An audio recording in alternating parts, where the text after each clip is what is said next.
128তম জন্ম জয়ন্তী উপলক্ষে আজি বৰঝাৰস্থিত কালীবাৰীত উপস্থিত হৈছেহি। খুব ধুনীয়া এক ব্যৱস্থাপনা ইয়াতে হৈছেহি নেতাজীৰ জন্ম জয়ন্তী উপলক্ষে। ইয়াতে নতুনকৈ মূৰ্তি এটাও নিৰ্মাণ কৰা হৈছে, ইতিমধ্যে আবক্ষ কৰা হৈছে, আপোনালোকে দেখিছে। আৰু খুব ধুনীয়া এক অনুষ্ঠান। এই অনুষ্ঠানৰ যোগেদি আমি অনুপ্ৰেৰণা ল'ব লাগিব যে কি ধৰণে তেখেতে স্বাধীনতা সংগ্ৰামৰ বাবে নিজৰ জীৱন আহুতি দিয়াৰ লগতে তেখেতে কি ধৰণে দেশৰ বাহিৰতো গৈ কি ধৰণে ভাৰতৰ প্ৰতি মানে সমৰ্থন গোটাবৰ বাবে বা ভাৰতৰ স্বাধীন কৰাবৰ বাবে যি ধৰণে তেওঁ জংগী আন্দোলন গঢ়ি তুলিছিলে, এয়া অভাৱনীয়। আৰু আমি সেয়া অনুকৰণ কৰিব লাগিব। আমি ভাবোঁ যে তেখেতৰ যি ধৰণৰ কূটনৈতিক চিন্তাধাৰা, ডিপ্ল'মেটিক চিন্তাধাৰা, এই চিন্তাধাৰা বহু উচ্চ খাপৰ চিন্তাধাৰা আছিলে। আৰু সেই সময়ত দ্বিতীয় বিশ্বযুদ্ধ চলি থকা অৱস্থাত তেখেতে যি ধৰণে এক নতুন চিন্তাধাৰা সৃষ্টি কৰি ভাৰতক কি ধৰণে স্বাধীন কৰাব পাৰি তাৰ বাবে তেওঁ যি ধৰণে চেষ্টা কৰিছিলে, সেয়া মই ভাবোঁ যে সেই সময়ৰ সমসাময়িক লিডাৰবিলাকৰ বহু লিডাৰৰ মাজত নাছিলে। সেই সময়তে তেখেতে হিটলাৰৰ লগত আলোচনা কৰি ডিপ্ল'মেটিক চিন্তাধাৰা কৰিছিল। সেই সময়ত জাপানৰ প্ৰধানমন্ত্ৰী ট'জোৰ লগত তেখেতে কি ধৰণে ভাৰতক স্বাধীনতা কৰাব পাৰি তাৰ বাবে আজাদ হিন্দ ফ'ৰ্চ গঠন কৰিছিলে। আৰু সেইবাবে আমি ভাবোঁ তেওঁৰ দৰে এজন চোকা ব্যক্তি যিজনে ICS বুলি কয়, ইণ্ডিয়ান চিভিল ছাৰ্ভিচত 4th ৰেংক পাইছিলে। আৰু আপোনাৰ মেট্ৰিকতো তেখেতে মানে 2nd ৰেংক পাইছিলে ষ্টেটৰ ভিতৰত। গতিকে এইজন ব্যক্তি পঢ়া শুনাৰ ফালৰ পৰাও আগবঢ়া আছিলে, চিন্তা চৰ্চাৰ ফালৰ পৰাও আগবঢ়া আছিলে, সকলো জাতি ধৰ্মক একত্ৰ কৰি আগুৱাই লৈ যোৱাৰ যি চিন্তাধাৰা আছিলে।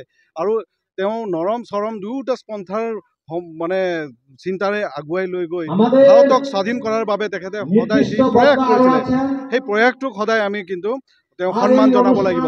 আৰু তেওঁৰ পৰা সদায় আমি অনুপ্ৰেৰণা ল'ব লাগিব।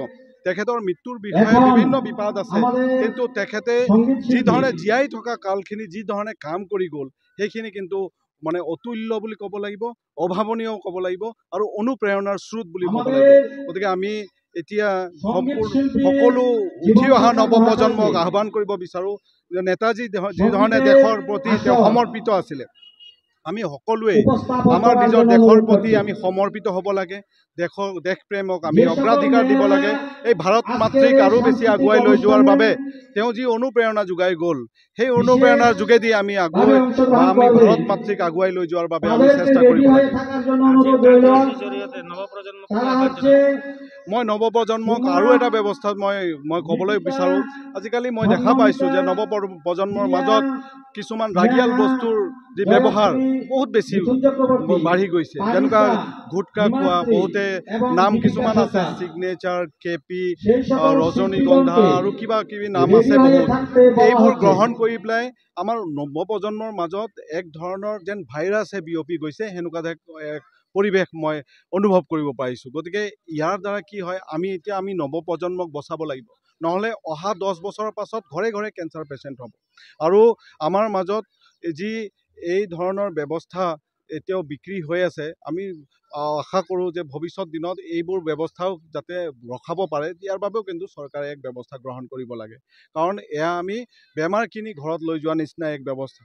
গতিকে মই আশা কৰিম যে আমাৰ সকলোৱে সমাজখনে সচেতন হ'ব লাগিব। আমি যিবিলাক ব্যাধি আছে, সমাজখনক আগুৱাই লৈ যোৱাৰ যিখিনি ব্যাধি আছে, এই ব্যাধিৰ পৰা যদি আমি সংস্কাৰ কৰিব লাগে সমাজখনক, তেনেহ'লে সকলোৱে একত্ৰ হ'ব লাগিব।